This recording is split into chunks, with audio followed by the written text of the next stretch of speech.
Le nouveau trailer de Dragon Ball Daima, faut-il avoir peur? Est-ce vraiment la fin du Shonen Jump et les conséquences sur l'industrie du manga? Pourquoi est-ce qu'Ichiban Japan ne me parle plus et ma lettre d'excuse, ainsi que toute l'actualité manga animé, on voit ça ensemble dans le Réveil Otaku, ton émission qui résume l'actu otaku tous les lundis, mercredis, vendredis à 7h sur YouTube. Est-ce la mort du Shonen Jump? Ça fait des années, voire des décennies que ça empire et qu'on s'attend à la fin du magazine iconique d'un moment à un autre. Il y a une très bonne vidéo d'Otakult qui est sortie sur YouTube qui traite de ce sujet, vidéo de 25 minutes que je vous invite à aller voir. En gros, pour résumer, il s'est basé sur plusieurs points très intéressants que je vais vous résumer juste maintenant. Alors, premier point, le déclin des ventes, grosse baisse de ventes. Le Shonen Jump qui a connu une chute significative des ventes, ça ne fait que baisser, je vous l'ai dit. On était à peu près plus de 6 millions d'exemplaires en 1995, vendus par semaine, alors qu'à l'heure actuelle, on est à 1,3 million. En tout cas, c'est les chiffres de 2022. Donc bien sûr, il y a plein de facteurs qui rentrent en jeu, il détaille ça dans sa vidéo, mais surtout les gens maintenant qui commencent à lire en ligne, même si on voit que la différence est telle qu'elle n'est pas compensée par les lecteurs en ligne, en tout cas légalement. La fin des grandes séries, dernièrement My Hero Academia et Jujutsu Kaisen qui vient d'être complètement rushé. Ce qui remet en question la capacité du Jump à pouvoir produire des hits dans le futur, ce qui va forcément encore entraîner une perte d'intérêt de la part des lecteurs. Et heureusement qu'ils ont encore One Piece, parce que même si c'est devenu un running gag dans cette émission, qu'on parle à chaque fois, One Piece n'est pas dans le top 10 des ventes, et bien chaque fois qu'un tome sort, c'est vraiment ce qui booste les ventes pour la Shueisha, pour le Shonen Jump,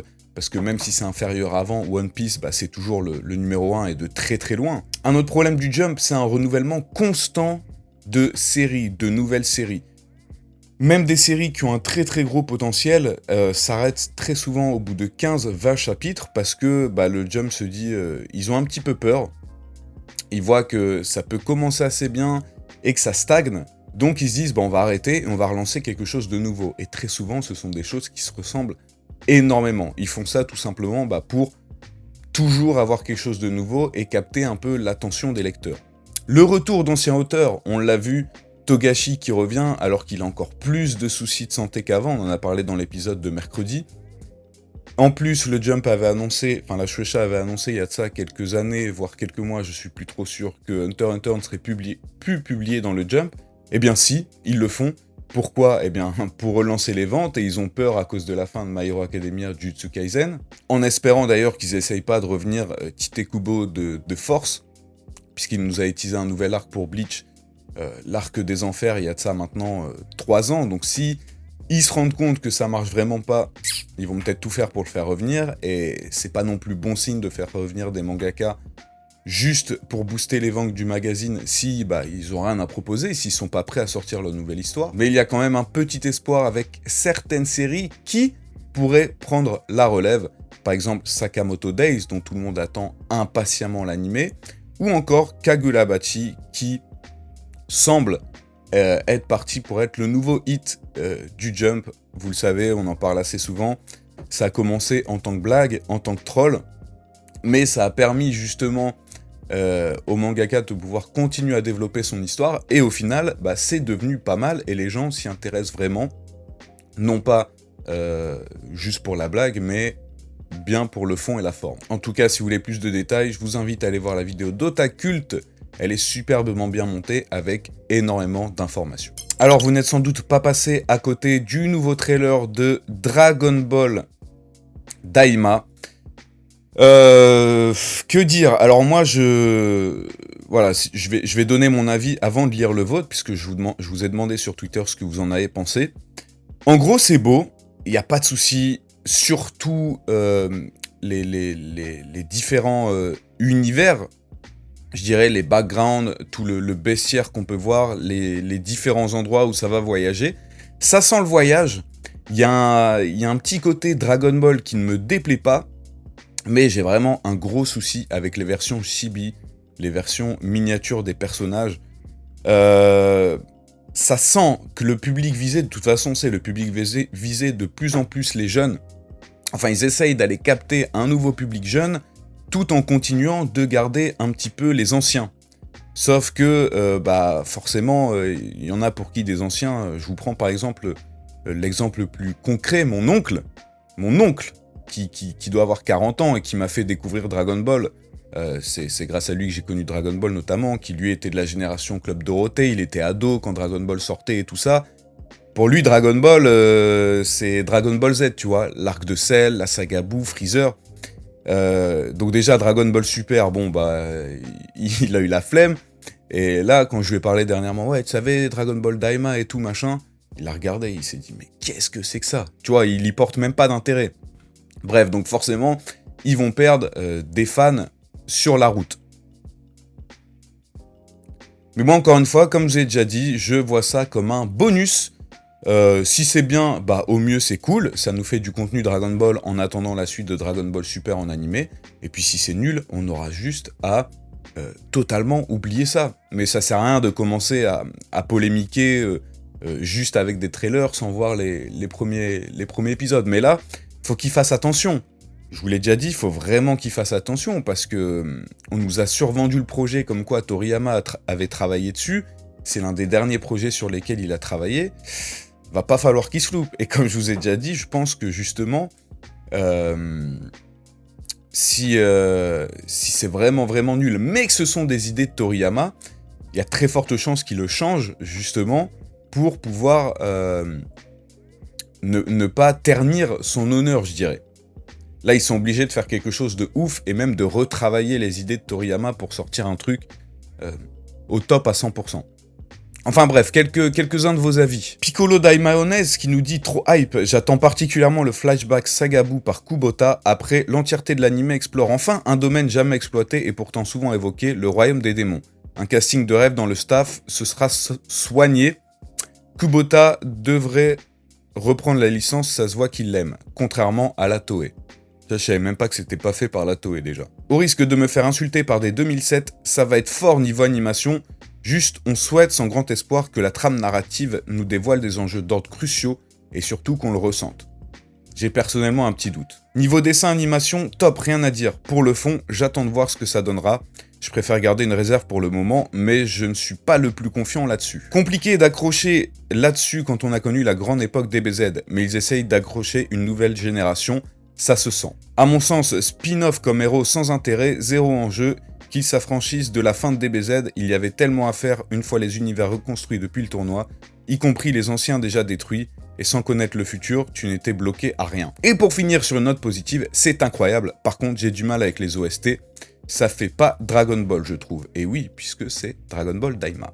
Voilà, n'hésitez pas à dire ce que vous en avez, vous, pensez dans les commentaires. Un film Overlord qui sortira en France le 16 et 17 novembre en VO et en VF. La saison 4 de l'anime Blue Exorcist qui sort dans exactement un mois. Petite illustration de Crocodile dans l'anime One Piece pour fêter l'anniversaire du personnage. On aura des informations sur la nouvelle saison de Bleach ce dimanche à partir de 12h. Et un trailer pour un nouvel anime original Yaiba par Wit Studio. Je voulais terminer et vous parler du livre Les 72 saisons du Japon.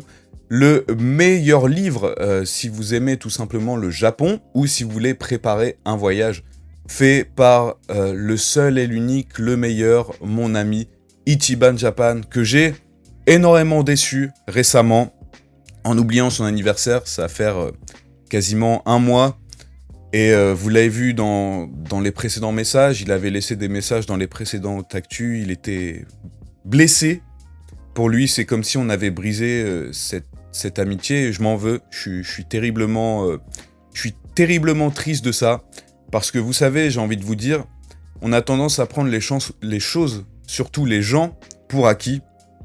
Ichiban Japan a toujours été là pour moi, Guigui, depuis qu'on s'est rencontrés aux toilettes de la Paris Manga, on a développé une amitié incroyable, longue et sincère. Il a toujours été là pour moi, mes premiers voyages au Japon, c'était grâce à lui, et Hideto, si jamais tu nous entends, quelque part.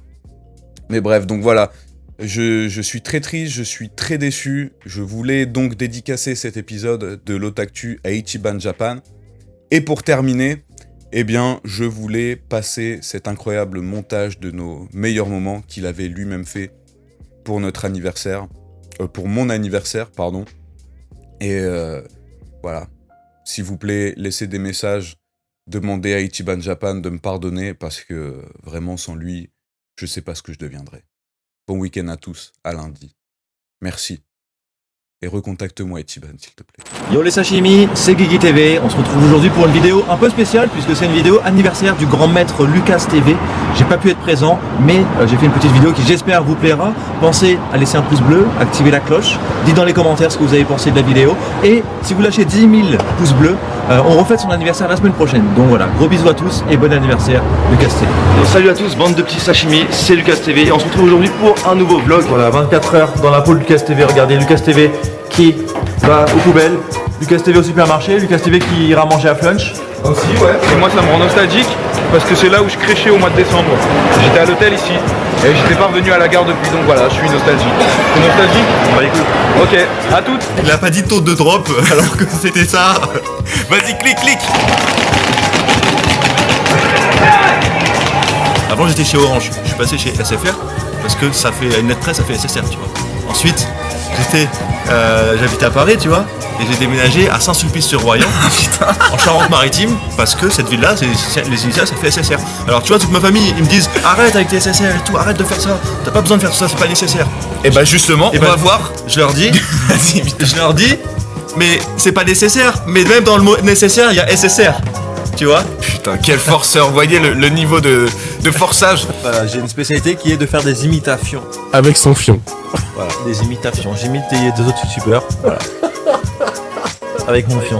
Salutations tête de nage, je suis Steph et bienvenue dans Menu Manga, l'émission où on parle de manga D'animation et d'autres trucs. et d'autres trucs. Et on salue à tous les petits sashimi, c'est Lucas TV, on se retrouve aujourd'hui pour une nouvelle vidéo d'Okan Battle. Putain là, mon collector de Xenoverse. J'ai dit, mais écoute, je l'ai dit tout à l'heure. Regarde.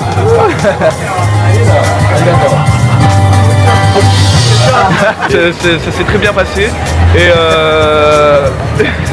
et donc du coup, qu'est-ce que... Oui. Je vais faire comme Lucas TV. Oh là là, je pense que je vais vraiment me régaler. Une SSR mon gars, une SSR.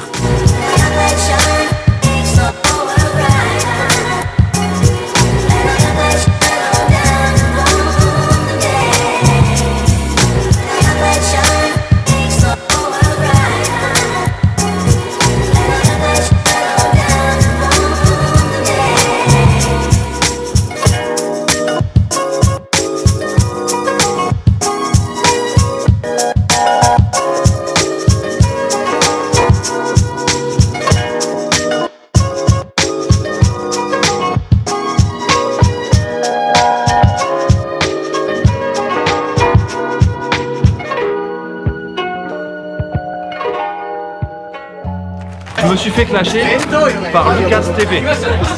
D'ailleurs, je suis peut-être pas très beau, mais toi Lucas, t'es laid. Quand tu viens au Japon, je te ramène chez moi, Okan, je t'accueille. Même si tu passes toute la journée à la maison à jouer à Dokkan Battle.